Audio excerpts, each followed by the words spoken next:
आए de Broglie. कौन आए?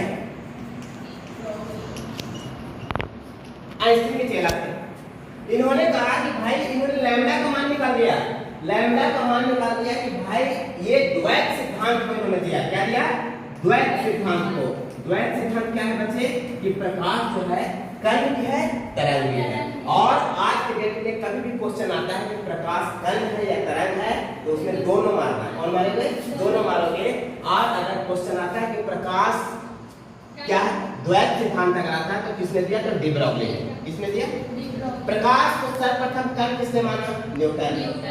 सेकंड में उसको समर्थन किसने दिया? आइंस्टीन।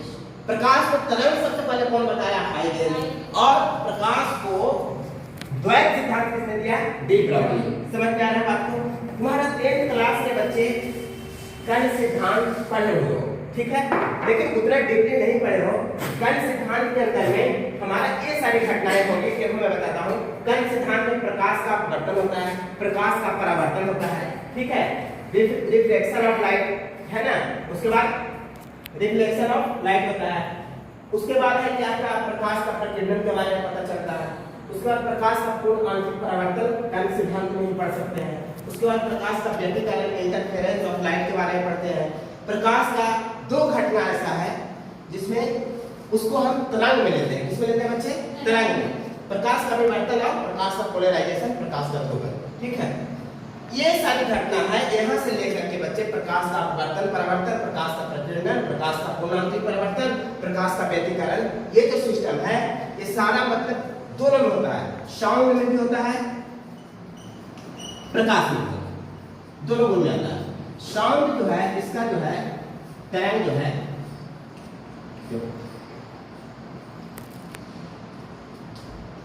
अनुप्रस्थ तरंग, क्या है? जब साउंड पढ़ाएंगे इसमें, ये है अनुदैर्घ्य तरंग। क्या है? इसका साइन में इस तरह से होता है, ठीक है। अब देखिए बात करेंगे हम सबसे पहले कि कण के सिद्धांत में हम इतना सारा पढ़ना है। आज के डेट में ये सारा तो पढ़ना ही है।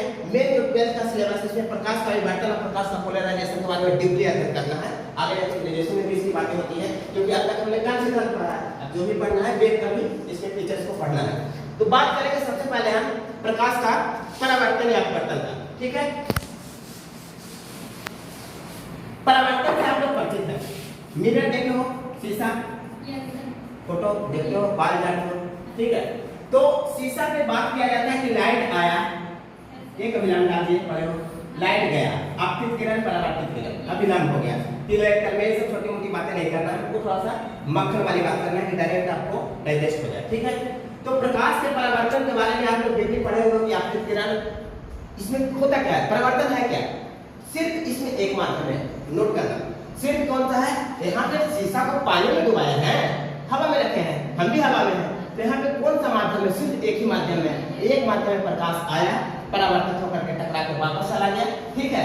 वही बातें हो रही है। तो प्रकाश का परिवर्तन हम लोग जानते हैं, यानी कि एक माध्यम में प्रकाश का आपतित होना, प्रकाश को टकरा करके वापस चले जाना, प्रकाश का परिवर्तन कहलाता है। क्लियर है? अब बात करेंगे अपवर्तन की। किसकी बात करेंगे? अपवर्तन की। अपवर्तन में क्या होता है बच्चे कि प्रकाश दो माध्यम में गुजरता है। सपोज, ठीक है, ये है बच्चे विरल माध्यम। क्या है? ये है नीचे सघन। सपोज ये हवा है, ये क्या है? पानी। क्लियर है? प्रकाश को देखो हवा से ला रहे हैं, पानी ला रहे हैं, भेजे जाना चाहिए था कैसे? काम ऐसे जाना चाहिए था, चाहिए था। कहता है ना हम ऐसे नहीं जाएंगे। कैसे जाओगे भाई? तो हम जाएंगे ऐसे। गरीब बीमारी है भाई, क्या हो गया? ऐसे जाएंगे। कहता है कि पहला नियम के अनुसार, अपवर्तन का पहला नियम के अनुसार कहता है कि प्रकाश का विरल माध्यम से, हवा से सघन माध्यम में, यानी कि अगर यहाँ पे मान लिया जाए पानी है, यहाँ कांच है, तो कांच हो गया क्या? विरल, सॉरी, पानी हो गया विरल और कांच हो गया सघन। यानी विरल से जब भी सघन में जाएगा तो कहता है हम अभिलंब की ओर झुकते जाएंगे। पहला नियम क्या रखोगे? सेकेंड थिंग, दूसरा नियम में कहता है कि जब भी हम प्रकाश को सघन से अगर विरल में भेजेंगे, सघन से कहाँ भेजेंगे? विरल में भेज दिए। अच्छा सुनिए, सपोज ऐसे भेज, कहता है कि हम अभिलंब से दूर भागे।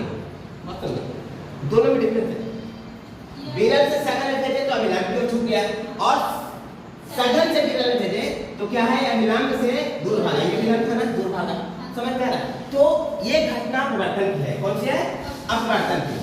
अपवर्तन की घटना के कारण ही बच्चे क्वेश्चन तुम्हारा दे देगा कि प्रकाश के परावर्तन में, परावर्तन में